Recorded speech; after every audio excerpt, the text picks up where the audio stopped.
Okay, stage number 2, we're going to start to use our biro and add some shade and tone to our creature. We add shade and tone to give it an illusion of looking like it is a three-dimensional character or a three-dimensional object. So for this, we're going to be needing to show a high contrast of tone, which is where we're going to need to show that full range of light to dark shades, but we're also going to need to use our biros to be able to show a good amount of texture. Now for this, I'm going to use a variety of different mark making techniques. Some of it will be the singular direction of hatching, some of it will be cross hatching, and some of it will be a little bit of scumbling, depending on the textures that I want to create.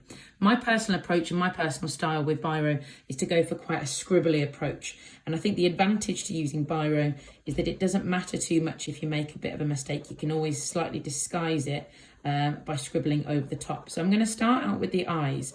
And the eyes are a good place to start because they're the central feature of your creature, and you want to be able to show that they're slightly three-dimensional. You can do that by combining, like I said, an element of cross-hatching and singular directional hatching as well. There's the highlights that are in the eyes as well, so you want to be aware and careful that you don't end up colouring in the whole of the actual highlight in the eye. So I'm going to just add those in first so I can keep those in mind and so I don't work around them. So like you can see, I'm using curved kind of lines to emphasize the shape of the eye. And I'm working from my darkest corner, which is right here where, where like a tear duct would be, almost like the corner of your eye. And then working outwards so that we can get in that full texture, that full detail, and that full shape. I'm going to hold my pen a little bit closer towards the end and focus it a little bit more with a bit more pressure on the bits where I want that deeper, darker tone. Okay. I'm going to leave that as it is for now. I'm going to move on to the nose.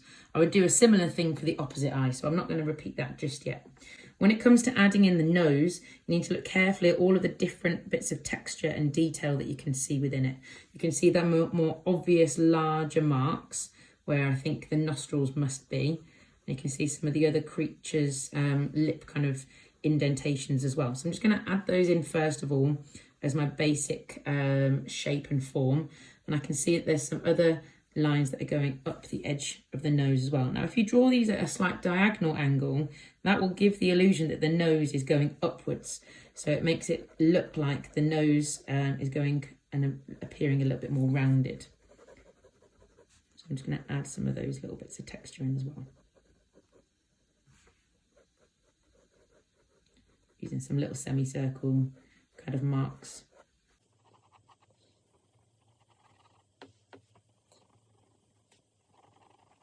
So this really is a test of your ability, but it's also a test of how free you can feel with using a biro. Obviously, a lot of the time we've got that anxiety of, oh, what if it doesn't work? What if it doesn't go well? Even as I was drawing this out, I realised that I've made the creature's head a little bit too narrow. He's a little bit wider than he actually is. But it's okay to acknowledge that that's something that's going a little bit wrong in your work, and it's okay to try and improve it and to make it look a little bit better. So I'm just adding some kind of sunken cheekbones in by flicking my biro inwards slightly to make it give the appearance of his cheeks being kind of sucked in slightly.